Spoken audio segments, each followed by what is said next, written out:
Theater is time, and time slips past and it's gone. All the world's a stage, and all the men and women are merely players. They have their exits and their entrances, and one man in his time plays many parts. The town and this auditorium is where really it all started for me as a performer.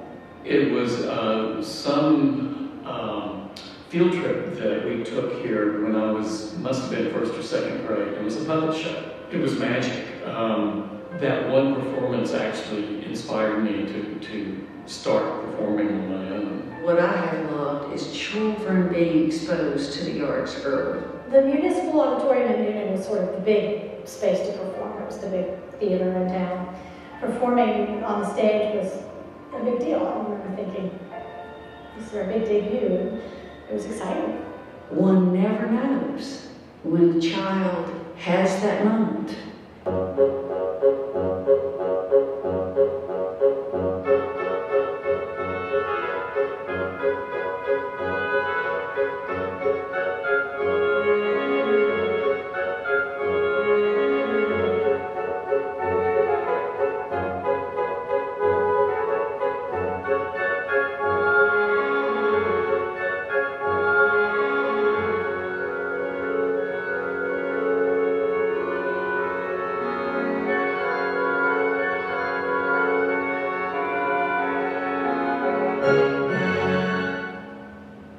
I can remember now when I would come to the hall to perform, I was very, very nervous about playing in the hall. And so my custom normally, as I came from my house to here, would be to throw up at the bottom of the little steps over here because I was terrified.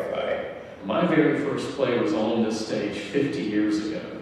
At Tiasa the August Moon. I played a small Okinawan boy who brought out a goat for the goat to test some moonshine they'd made or something. I think that was the plot line.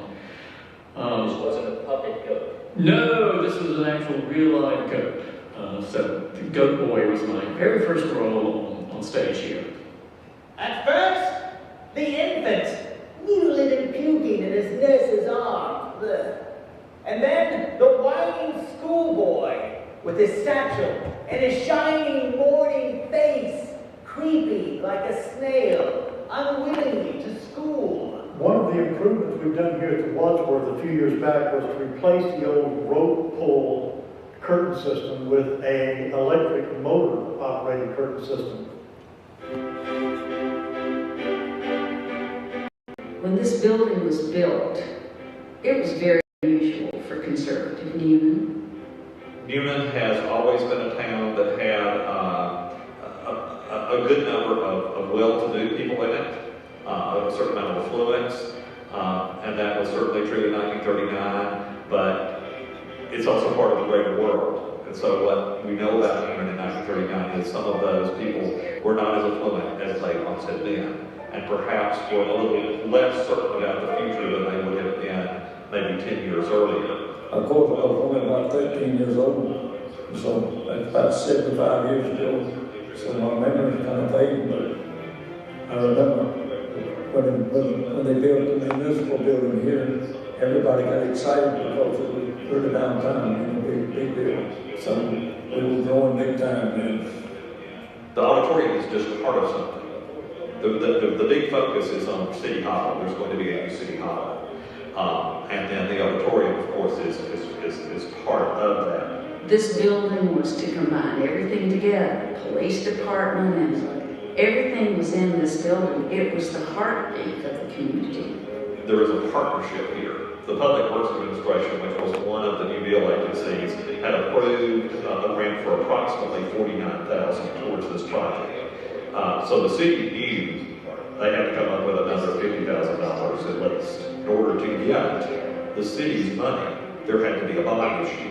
On the day of the election, there was great fear that there would not be enough people come to vote, and that therefore the whole project would disappear. City officials were very concerned that this was not going to happen, that there were not enough people coming to vote. Council members, people who were boosters of this project, went out into which is now turned into the University of West Georgia.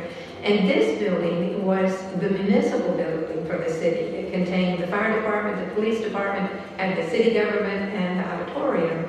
And it was marked. A Art Deco building in Nevada, Georgia.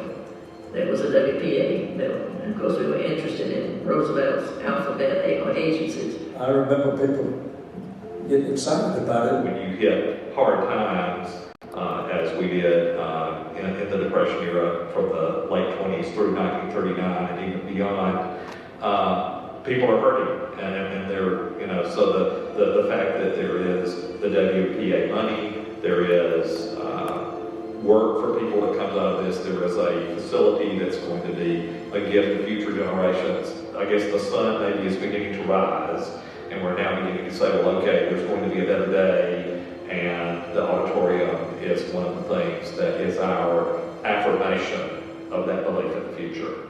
It's an entirely different building from what had been here. There was a two-story Victorian home here. It's just a pleasant place. It's a highlight of Newham, and it's lasted all this many years. When I look around this room, and I remember thinking this as a very young man when I first came to work here and being in this room, you have this Art Deco